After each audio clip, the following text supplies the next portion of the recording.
Welcome to Down to Business with V, a show dedicated to bringing you actionable information to help protect you, your families, your businesses, and the community. I'm your host V, and today we're bringing you Trust and Safety for Business, the Competitive Advantage. We've called in a CEO and co-founder of a service provider platform to share his insight on the issues and offer solutions.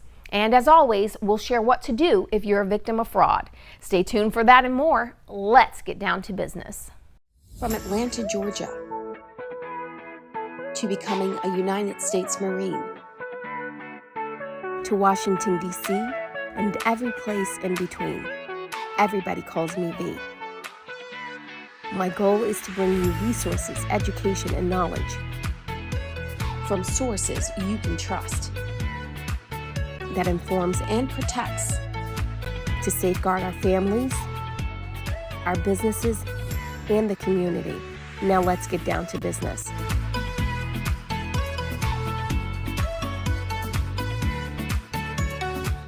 Welcome to Down to Business with V. I'm your host V, and today we're discussing trust and safety for business, the competitive advantage.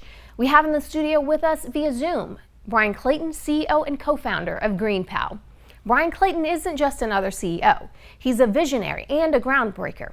As the mastermind behind GreenPal, an innovative online marketplace dubbed the Uber for lawn care by Entrepreneur Magazine, he's revolutionizing the way homeowners connect with local lawn care pros.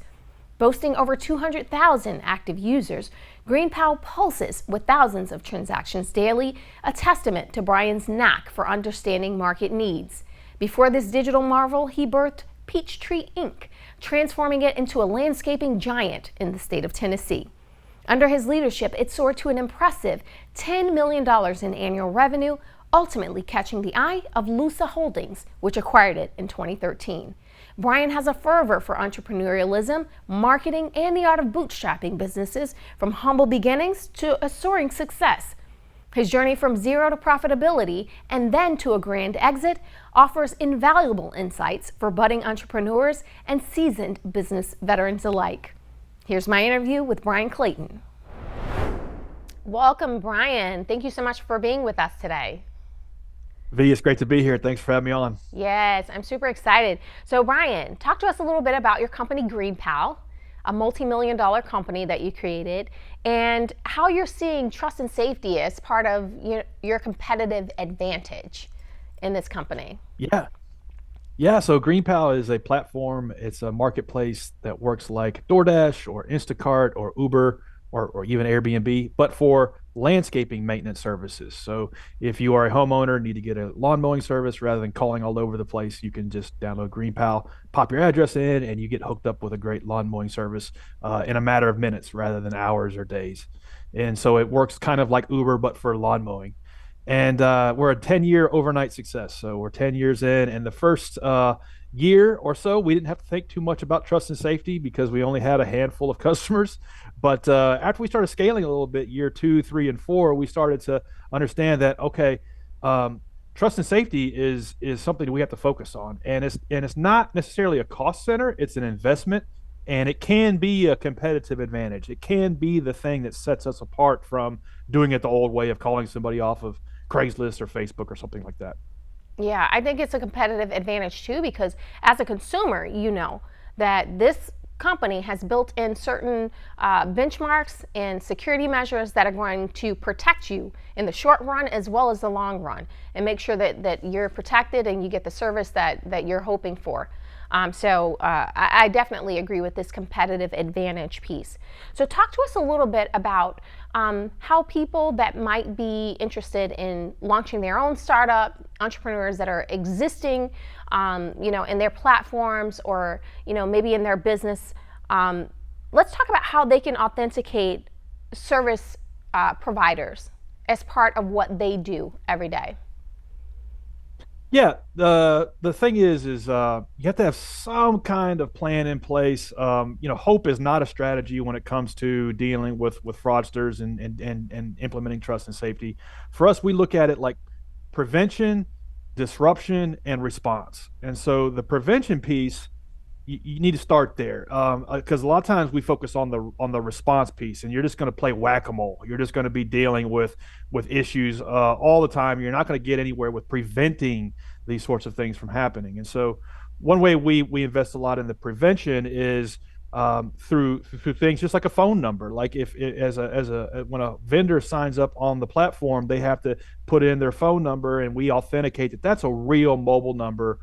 It's not a phone number that's going to Bangladesh. It's not a phone number that's going to China. It's a real phone number with a real carrier here in the United States. And that authenticates a lot of service providers. It sidelines a lot of people with bad intentions. And then from there, we authenticate, okay, do they have an actual bank account? Is their social security number tied to their bank account? And then if they want to do transactions on the platform, they then have to upload a valid ID that ties to that bank account. And with that piece of prevention, we've been able to sideline 99%, maybe even more of bad actors. So if you have a startup, you need to be thinking along those lines and implement these things incrementally. And you may not need all of those. You may not need to put all of those things in place because good customers, good users, good vendors of your platform don't want to jump through a bunch of hoops. So you don't want to necessarily just go with everything. Incrementally layer these things on and see if that extinguishes some of the bad behavior. Yeah, that makes sense. That incremental layering. Bryan, we talked in our preview, in our pre-interview, about how to build in that trust and safety as you scale, and that's kind of what you talked about with the layering. Can you go a little bit more in depth about how an entrepreneur, a business owner, can do that scalable layering for their information security and trust and safety best practices? Yeah, in the early days, this is how we handle it, and it's like you look at the bad interactions on a platform, and you start to just you literally just spin your wheels just going from one to the next. And what we tried to do is we documented everything that happened. So it didn't matter if it was somebody who just didn't show up to mow the yard, or somebody who got paid and uploaded the wrong photo of the completed work and never called the customer back, or somebody literally who is not in the lawn mowing business, who was just looking to steal money. We would document every single one of these, and we put them just in a simple Google sheet, and then we would try to distill that down into commonalities. Okay, so now we have 50 issues of negative outcomes that have occurred over the last few months, and let's distill them down into, okay, these are like the 6 buckets, and then of those buckets, let's look at what are the most severe and what's happening the most frequently, and then let's hone in on that, and let's try to figure out how we can prevent that from happening, and then implement a real documented response to it when it does happen. So it could be somebody showed up, or somebody signed up on the platform and was just trying to steal people's money. Okay, well, we need to ask ourselves why 5 times. Why did that happen, and how did they get through our safeguards, and implement a scalable solution to where we don't have to deal with that anymore, and then we can work our way down the list. So really, it's almost like an emergency room. You're just triaging. You're always triaging to what is happening the most and what is the most severe, and implementing some kind of preventative, scalable solution to not deal with it anymore. Yeah, and I like that triage metaphor, because technically, being in fraud mitigation and fraud prevention, that landscape is ever evolving. These fraudsters are always coming up with a way to get some money out of somebody, or to defraud in some sort of way. So it is like a triage situation, because it's something you'll always have to be vigilant about. In our pre-interview, You said something very interesting. You said it's okay to have a mistake happen once, and maybe even twice on your platform, but it's not okay for it to continue. And I like that you're looking at that from that perspective. Tell us a little bit more about that in your experience. It's always evolving, and it's never done. It's never done. It's always, and so you can look at it like a cost center. You can look at it like, okay, this is just costing us money, or you can look at it like an investment. Like if we invest and the best trust and safety in the industry that can make us more revenue down the road because we simply have a more reliable solution for people to get this chore done. And so if you kind of change the paradigm and how you look at it, it can help you play the long game, but it never ends. And what we have found is we have to make it so difficult, so burdensome for somebody to commit fraud on our platform where it's just not worth their time anymore. Economically, not worth their time. We have to make them so they jump through so many hoops to try to get one over on the platform that it's no longer lucrative. And once you reach that point, you'll notice that the scammers will just go somewhere else. The scammers aren't scamming you. The scammers are just scamming. They're going to scam somebody, and you have to make your marketplace kind of like a fortress where it's just not worth it. Let them go somewhere else. Let them scam somebody else on some other platform. Yeah, make it difficult for them to do what it is that they're attempting to do. That's very Right. interesting. Brian, we talked a little bit about just some of your experience as you were building out GreenPal, and then possibly the other companies that you created prior to GreenPal. What are some of the things that you saw early on, and how did you mitigate those? And you talked specifically about paradigm shifts. So let's look at it from a paradigm perspective. Tell us about looking at it with a different lens. Yeah. So one thing that has helped me a lot building GreenPal is I'll do an hour or two a day of customer support just to always know what the customers are talking about, know what they're experiencing. Even though we have thousands of people using it every hour of every day, I still earmark an hour or two a day because there's this weird thing that happens in every startup. There's the founder logic and there's the customer logic, and they're both looking at the situation from different paradigms. And so for me, I try to close that gap by doing customer support. That's helped me a lot with trust and safety, just knowing everything from like run of the mill fraud, where it's like, hey, I hired this guy and he texted me that he wants me to Venmo him a deposit for this. Is that normal? Should that be happening? No, that shouldn't be happening. Thank you so much for telling us. Now we got to figure out a way to deal with this. And so closing that gap between the customer's experience and the vendor's experience is how I do it and how I've always done it. So that's one way we do it. The other thing is I've come to learn like we try not to be like the judge and jury on these things. We try to let the data speak. So we try to look at, okay, what actually occurred and where did this go wrong and what are the data points for us to rely on rather than us trying to figure out, okay, is this a consumer facing issue of fraud or a vendor facing issue of fraud? So that's one way that we've tried to break down the gap that forms between or founder logic and customer logic. Yeah, Brian, you know what I love that you just said? You said that you spend an hour or two every day in customer support. Never getting so big that you're that far removed from your customer's experience with the product and service you've created to serve them. I think that's absolutely amazing. And I think something that business owners should take a note from, because there are things that happen. I've worked in corporate America, been corporate America as a CEO of my own company, but watched really big companies, in my consulting, where the leadership is so far removed from the customer experience that they really have no idea what's going on. So kudos to you. And listen, for those of you out there looking to start up, Brian's got great ideas. He's got a lot of wisdom, and he's going to be sharing more of that when we come back from the break. Stay tuned.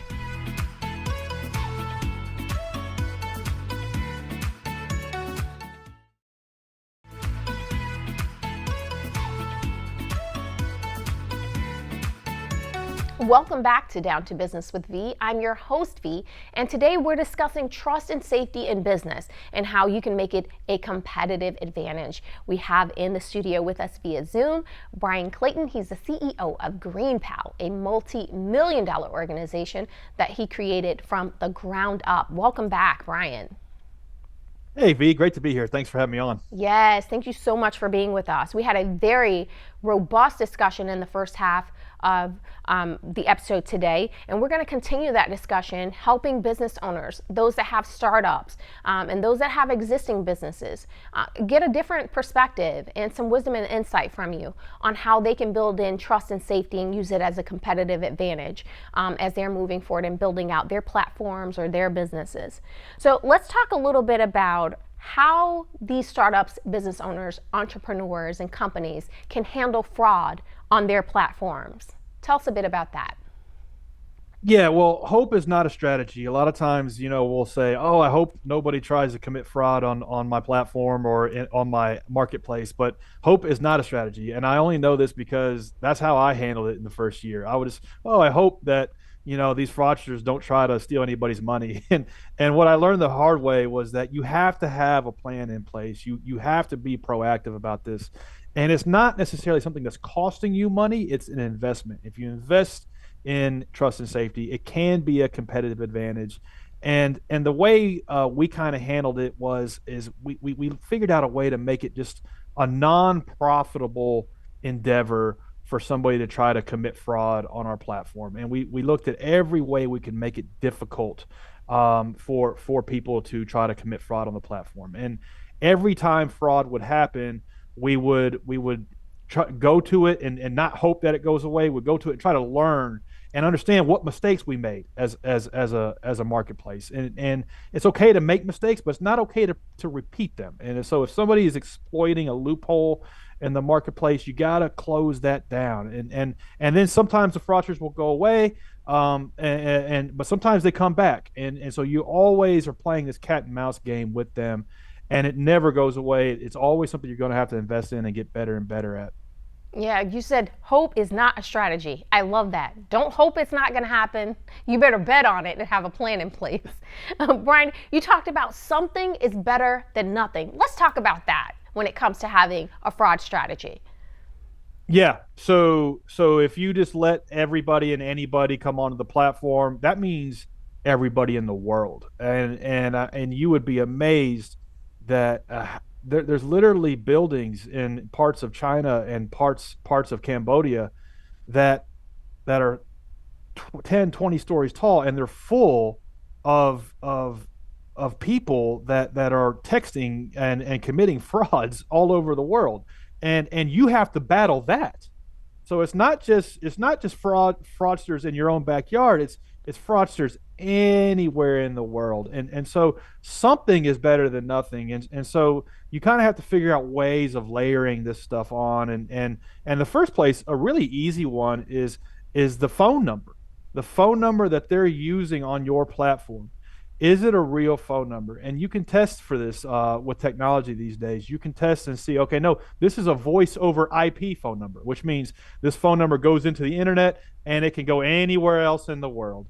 And you don't want those numbers on your system. You want a phone number that is actually tied to a major cell carrier like Sprint, Verizon, T-Mobile, AT&T, like the major ones. Because honestly, fraudsters aren't going to go fire up a new Verizon account every time they want to perpetrate a fraud. So that's one place where you can really eliminate a lot of people with bad intentions. And so start there. Start with the easy layups for how to sideline people with bad intentions, and then layer on more additional layers as you see fit. It could be everything from like ID and verification, and somebody they take a selfie and you match that to the ID. But you have to figure out what is the right amount of friction to put in front of users on your platform, and what makes sense economically and what makes sense for your business. Yeah, you talked about the economic component of putting in a fraud mitigation strategy, and the cost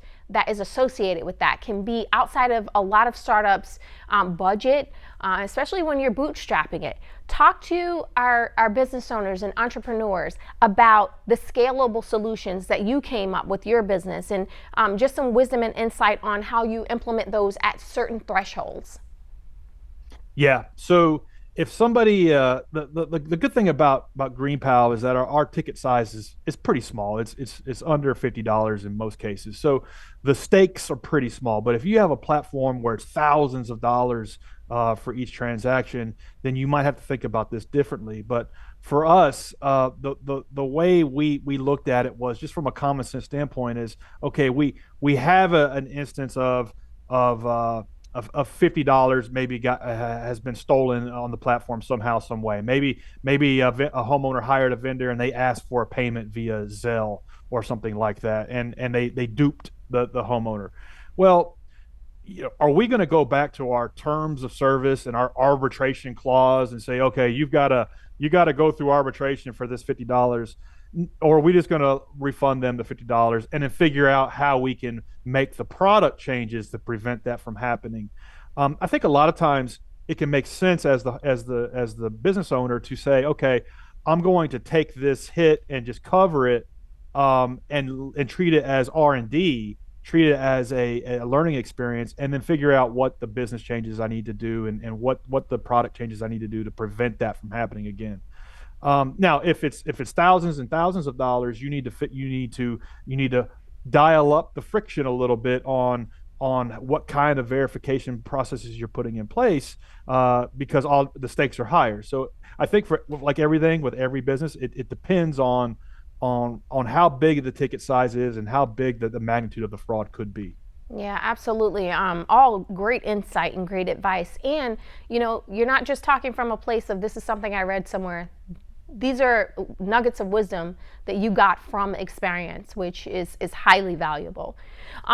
As we're looking at, how our business owner audience and our entrepreneur audience can, use this trust and safety as a competitive advantage over maybe other companies that don't have it, let's talk about your approach for how the insight that you would give them for how they should be responding to fraud. Let's talk about that. Yeah. So first thing is you got to reduce the incident rates. When you got to reduce it from happening in the first place. That's step one. But then you have to have a plan in place when things go wrong. And the way we kind of dealt with this was even in the early days, we would just keep a spreadsheet of everything that ever went wrong, and then we would collate it down into buckets, and then we would develop a step-by-step plan for how to handle it. And then we would say, okay, when a vendor shows up and charges a customer's card and they actually didn't complete the service, what do we do? Okay, the first thing we do is we look at the photo that they uploaded, and we look at the timestamp, and we look at the geolocation, and we say, okay, well, how did that get through our system? Okay, well, it doesn't matter, it did, so we need to refund their money. That's a no-brainer. But then, okay, you take all that same scenario. It's like, no, the photo was good. It was the actual photo. The photo and the geolocation was the person's house. So actually, it's the consumer that's being untruthful here. And we try not to be judge and jury. We just try to let the data speak and let the data determine the outcome. And we've gotten there by going through these reps hundreds and hundreds and thousands of times, and have gotten it to where it's almost automated. But in the early days, you kind of have to hand crank these scenarios, and you kind of have to deal with them manually. And you're really kind of playing whack-a-mole. And as you do that, then you can kind of collate these things down into you can distill them down into repeatable situations, and then you have a plan in place for how to handle them. Yeah, absolutely. Let's talk a little bit about response time. You talked about how important response time is in responding to fraud on your platform, within your business, and from the consumer perspective as well as from the pro perspective. Talk to us about that. Yeah, the longer you let it fester, the worse it's going to be, and the next thing depending on how bad the fraud is, it could lead to some negative press. And this happened on Airbnb in the early years when apartments would get trashed and things like that. And to their credit, they sent a team out to the location and dealt with it in a very manual way. So there's no way to automate everything. And so when things do go wrong for whatever reasons, we'll figure out why it happened later. But now let's respond to the situation, and let's figure out what went wrong. We had a situation in year 3 or 4 where a vendor let a homeowner's dog out, and the dog ran away. And so we literally had to scramble and get people that we knew in the locale to help find this person's dog. So it's like the longer you let these things go, the worse they get, like most things in life. And so when things do go wrong, you need to roll up your sleeves and deal with them quickly. Yeah, absolutely. Bryan, you really are the CEO who cares. You talked about having boots on the ground when you're looking at your customer support situation. You're allocating, 1 or 2 hours a day just to hear from your consumers that are you're there to serve and are using your service. And then you talked about sending out a team to find the lost dog. Like, who does that? I love that. Bryan Clayton, I'm calling you the CEO who cares. CEO of GreenPal, thank you so much for being with us. We appreciate all your wisdom and insight. If you or someone you know has been a victim of a data breach, account compromise, deep fakes, or digital impersonation fraud, be sure to contact your local police department or the FBI at ic3.gov. Also, be sure to visit our sponsors, Vicar Group LLC, business consultants for Generation U, at vicargroup.com for cybersecurity awareness training and other resources to protect you, your families, your businesses, and the community. If you'd like to sponsor the show or be a guest on the show or have show ideas, feel free to contact us at dtbwithv.com. I'd like to thank our crew, Doug, Suzanne, Zach, Jen, Stephen, and David. We couldn't do the show without you. I'm your host, V. This is Down to Business with V. We'll see you next time.